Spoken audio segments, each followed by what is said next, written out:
que é professor de história. Né? Então, você vê aqui a diversidade de...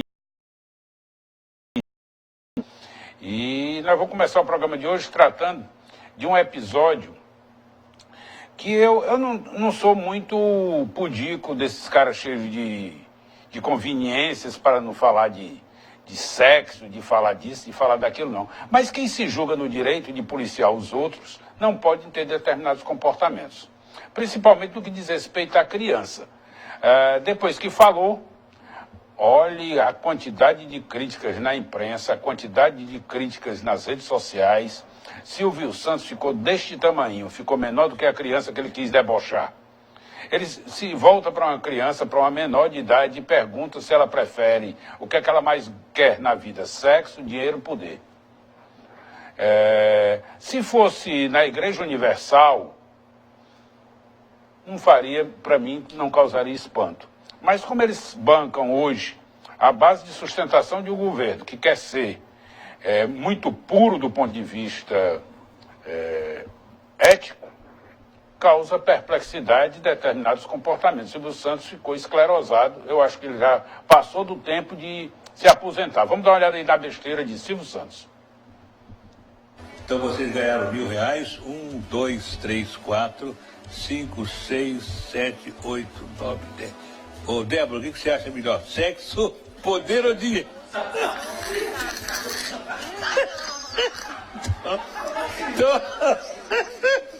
Tchau, tchau, tchau. Acabou? Não há graça. Você vê que é uma criança que até dente de leite tem, perdendo o dente de leite. Isso não é pergunta. E outra, está com a mãe, né, num programa em tese, que é bobo, né, porque ele não se propõe às grandes coisas, a despeito de estereotipar a miséria. Quem quer dinheiro, aí joga uma cédula, né? As pessoas ficam se matando para pegar uma cédula de R$100, R$50, sei lá quanto. Né? O deboche, o achincalhe, mas as pessoas parecem que gostam da besteira, dessa coisa assim, muito caricata. Mas aí eu vou começar o nosso debate aqui, falando com o capitão Wagner, que é pai e parlamentar, e enfrenta no Congresso Nacional discussões de todos os níveis. Como é que matérias como essa, vindo de uma TV, que é uma concessão de serviço público, como é que é bem recebida? Aliás, patrulha-se muito o conteúdo da Rede Globo, mas normalmente é de adultos, não é com criança, e muito se discute o adultério, muito se discute a homossexualidade. É isso que hoje se questiona. Eu lhe pergunto, deputado, como é que vê uma matéria dessa e qual é a sensação?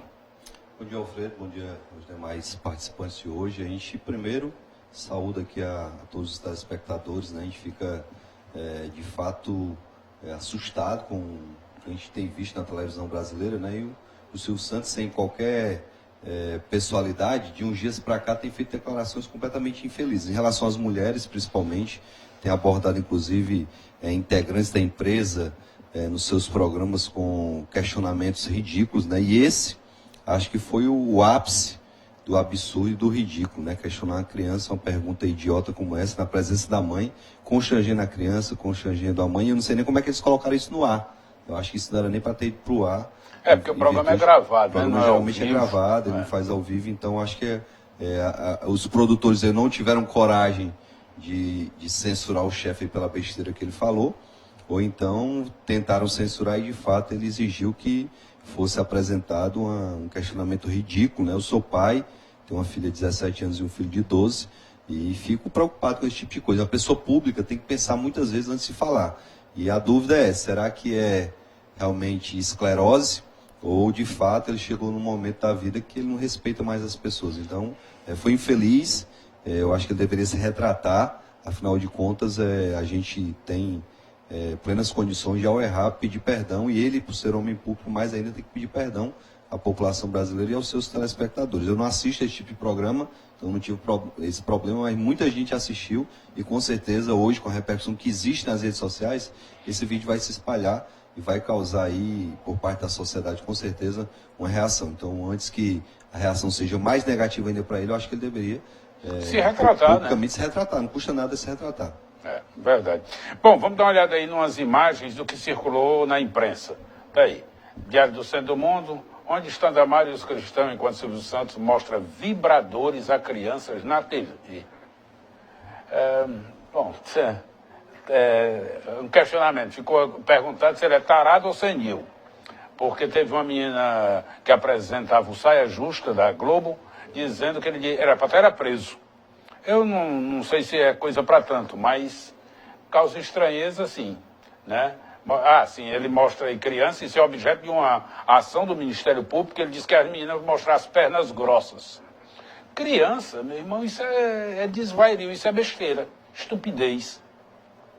Professor Jairo, na sua escola, já imaginou o senhor promovendo um evento para discutir vibradores, para o senhor discutir, colocar crianças desfilando de maiô para ver se as pernas são grossas, ou sugerir para uma criança perguntar, para ela optar entre sexo, poder e dinheiro? Nós não vivemos o fim dos tempos? Com certeza, Alfredo. Bom dia, Alfredo Matos, bom dia aos participantes, aos telespectadores. Alfredo, o que se criou-se dos últimos tempos foi determinados estereótipos, né? De que nós, professores, propagamos a ideia da sexualidade assim de forma banal. Não é verdade. O que eu vejo aqui desse senhor é que ele representa o absurdo do absurdo, enquanto a questão da criança e do adolescente. Nós devemos entender que dentro da escola, nós professores, nós somos, digamos assim, direcionados a trabalhar uma metodologia de ensino que envolve, no meu caso, como professor de história, toda uma compreensão histórica, lutas sociais das mulheres, dos negros. Então, criou-se um estereótipo de que o professor, ele trabalha a questão da sexualidade de forma banalizada. Não é bem assim. Nós, professores, seguimos regras. Existe a LDB 9394/96, que é a Lei de Diretrizes Básicas da Educação, que nos direciona, dentro dos PCN, a trabalhar determinados assuntos, mas nós temos coordenadores, nós temos diretores, nós temos a Secretaria de Educação, nós temos o Ministério da Educação, nós temos todo um envolto de aparato constitucional. Todo mundo com câmera filmando, vai um professor fazer um negócio desse para ver se o tempo não fecha para ele. Pois é, então o que se cria é essa ideia, né, de que na escola nós trabalhamos a questão da sexualidade de forma pejorativa, e não é bem assim. Nós do ensino médio, por exemplo, nós trabalhamos sobre a questão da educação, sim, sexual, mas dentro de um preceito da higienização e outros segmentos que são necessários a um aluno, ao menos do ensino médio, que eu ensino, né, dentro dos 14 anos até os 17 anos. Aí nós vamos ver aqui essas redes sociais trabalhando, inclusive, de forma errônea, propagando de forma errônea a forma com que nós trabalhamos a educação sexual. O kit gay é um exemplo disso. Entendam vocês que nós, professores, nós temos planejamento, nós temos direcionamento de conteúdo. Tudo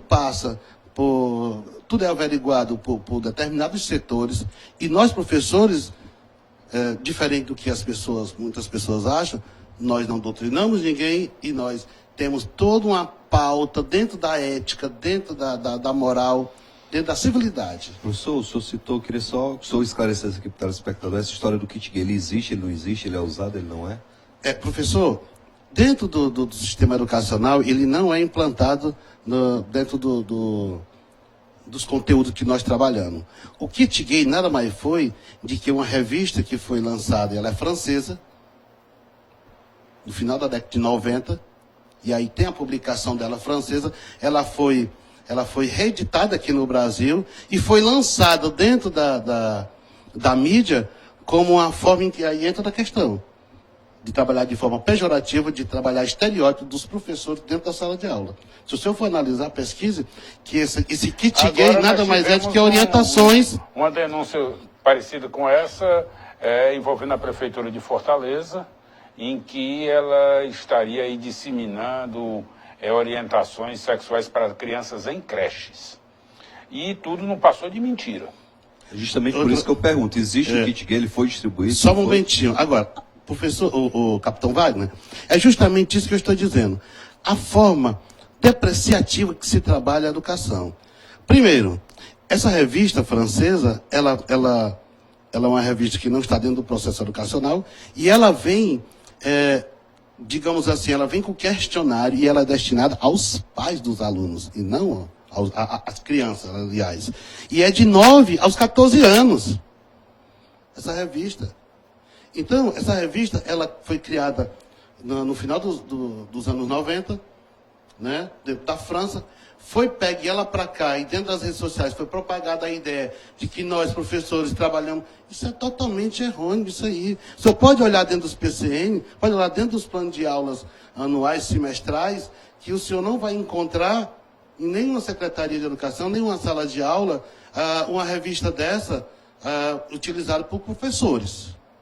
Que eu quero esclarecer, nem bancada pelo Estado. Nem bancada pelo Estado. O que eu quero esclarecer para vocês é que hoje ser professor é muito difícil. Quando se tem uma instituição direcionada a pejorizar, digamos assim, trabalhar de forma depreciativa o trabalho do professor, é muito triste. Qualquer ação... Tá? Mas o que é que você extrai destes comentários que fizemos aqui, tanto a questão da utilização de um veículo de comunicação, que é uma concessão pública, quanto das escolas públicas estarem difundindo, hipoteticamente, aí, orientação sexual para crianças menores, enfim. Bem, boa tarde a todos. Como estudante de jornalismo, eu vejo da seguinte forma. Existe um cenário sensacionalista dentro da TV brasileira e que isso causa ibope. A verdade é essa. Tendo vista de quem saiu sobre esse comentário, porque ele é considerado entre os jornalistas um homem da mídia, da comunicação, e que deveria ter deixado já realmente o seu trabalho na época que estava sendo abordado como um grande profissional. Infelizmente, ele tem se colocado dos últimos anos para cá dessa forma. E creio que não é em vão, porque tudo há um propósito. E, ao meu ver, um propósito sensacionalista. Quantas escolas... Não, mas nós estamos discutindo da exploração sexual para obtenção ou vantagem política, ou vantagem ideológica, ou vontade de aparecer e ganhar dinheiro com a história. É isso que a senhora vê na ação do Silvio Santos, é uma vontade de ganhar dinheiro explorando esses estereótipos, essas deficiências da sociedade, ou essa doença que nós temos para olhar para a criança e ver sexo? Não, eu acredito numa questão comercial mesmo, de troca pelo poder. O poder da mídia é muito forte na TV aberta, né? E a gente sabe que isso dá ibope, não só dá polêmica, mas também dá ibope. Então, ao meu ver, é um sentido comercial mesmo, de concorrência então, pela mídia. Se for só isso, cabe ao Ministério Público tomar todas as medidas que sejam necessárias. Eu acho que Alfredo, acho crime. Que você tocou num ponto extremamente importante, e é o que a gente tem visto não só na TV, como a Marjorie falou, mas também nas redes sociais, que é o que dá ibope, o que dá like, o que dá curtida, é aquilo que é polêmico. É escandaloso. É o que é escandaloso. Se você faz um discurso técnico, educacional, falando de qualquer assunto importante, falando da questão ambiental, falando da cultura, ou falando de qualquer outro assunto num tom explicativo, você não tem as visualizações, as curtidas, os likes que tem quando você fala de forma extrema, quando você acusa sem ter provas. Então o grande problema hoje é esse. As pessoas dão muita importância a toda e qualquer acusação, a toda e qualquer situação que gere polêmica. E eu acho que as pessoas querendo visibilidade, querendo notoriedade, acabam usando esse tipo de artifício que, na minha visão, acaba sendo equivocado. Eu acho que as pessoas públicas, especialmente, né, um dono de uma TV, um apresentador como o Silvio Santos tem que ter muito cuidado com o que faz e com o que fala. Bom, vou aqui pegar uma deixa aqui do que você está colocando. Ontem, na Record, saiu uma matéria dando conta de que advogados e pessoas ligadas ao PT, Partido dos Trabalhadores, estariam recebendo recursos de organizações criminosas, notadamente do PCC. Sérgio Moro deu uma declaração dizendo que custava acreditar nisso. Bolsonaro também se manifestou com relação a essa questão. Procede, não procede, pelo que as informações que circulam em Brasília? O que é? Olha, Alfredo, a gente viu uma matéria realmente com uma riqueza de detalhes que citava inclusive o Ceará, citava aí a cadeia hierárquica de uma facção criminosa. A gente sabe que recentemente houve um caso aqui que ganhou projeção até internacional, de um indivíduo de uma facção que foi morto e levado num helicóptero para um local aqui em Fortaleza, e lá foi assassinado, né, o GG do Mangue, que era lá o segundo da escala hierárquica dessa facção.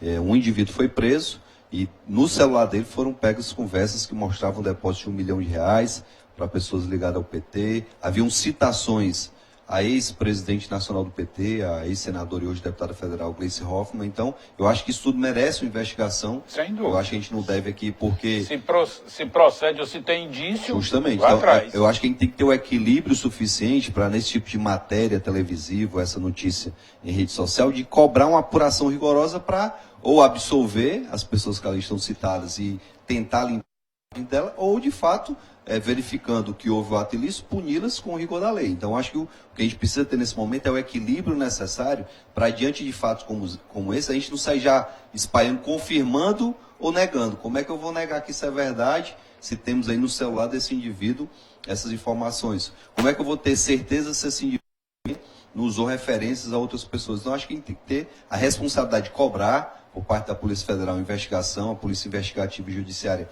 tem um papel primordial nesse sentido, e a partir da investigação que sejam punidos os reais culpados e sejam absolvidos quem não tem nada a ver. Falando de crime, parece que arrefeceram as ações criminosas no Estado. Tem notícia? Graças a Deus, né? A gente via que era mais uma tentativa do crime de assustar o Estado. Eu sempre falei, o Estado é forte, ele precisa usar a sua força, de forma responsável, sem arbitrariedade, sem abuso de autoridade, mas o Estado tem a lei ao seu lado, tem a estrutura toda ao seu lado, de equipamentos, de homens, de efetivos de segurança. Uma máquina repressiva imensa. É uma máquina repressiva que, se usada da forma correta, jamais o crime vai prosperar. Logicamente que ele não vai deixar de existir. Ele existe, mas em índices aceitáveis pela sociedade, né? A ONU, inclusive, tem os índices aí que ela coloca como referência, e infelizmente não só o Ceará, mas todo o Brasil estão acima desses índices. Bom, para encerrar esse bloco aqui, eu vou fazer agora menção a uma galera que está nos enviando WhatsApps, e eu vou ler alguns deles para você também tomar conhecimento e compartilhar a atenção que vocês têm para com o programa, fazendo sugestões, elogios, críticas e tudo mais. O que queira. O que vocês nos mandaram, nós vamos aqui reproduzir. Antônio Alves diz o seguinte: quero dar os parabéns por esse programa do apresentador Alfredo Marques. Sou Antônio Alves Pereira, do Alvorada, na Pacatuba. Olha aí, rapaz, na Pacatuba, quase no outro estado. Estamos chegando longe. Obrigado, Antônio. Terra do Cine Hollywood, né? Olha aí. Bom dia, Alfredo. Quem diz é o Assis. Bom dia, Alfredo Marques. Eu me chamo Assis e tenho um ponto de vista muito crítico sobre tudo que é ensinado nas escolas. Eu não tive a oportunidade de estudar, mas fico envergonhado só em ver pessoas formadas falando sobre educação, saúde, segurança pública. Vocês da mídia só convidam pessoas que pensam que sabem das coisas. É uma pena. Bom, o amigo fica convidado. Só é pegar e mandar uma mensagem para mim, dizendo como é que a gente faz o contato e tudo mais, para a gente combinar. E para você ver, olha, aqui no nosso programa tem um professor, tem um estudante de jornalismo e um deputado federal. Olha como a coisa é misturada. O Ayrton de Pentecoste, alô, manda um alô aí, eu sou Airon de Pentecoste, estou ligado, estou assistindo pela internet. Olha aí, daqui a pouco a gente chega uma notícia dessa do Japão. Tá bem pertinho, chegou no Pentecoste, Pacatuba. César Andrade, oi, bom dia, doutor Alfredo, graças, eu te localizei. Fazia dias que procurava onde o senhor estava com o seu ótimo programa.com, a maneira de defender os mais fracos. César Andrade, obrigado, irmão, valeu. E Emanuel Gomes, era isso que eu queria ver na TV, no que diz respeito à política, debate, pontos diferentes. Parabéns, Alfredo Marques e a TV da Gente, melhor programa de política do Estado do Ceará. Muitíssimo obrigado, Emanuel, uma honra ter aqui podido colocar aqui para conhecimento de todos a opinião de vocês. Muito obrigado. No próximo bloco, nós vamos tratar de uma questão gravíssima que foi objeto de um sínodo papal. 200 bispos do mundo inteiro estão discutindo a questão da Amazônia. Aguarda aí, voltamos já.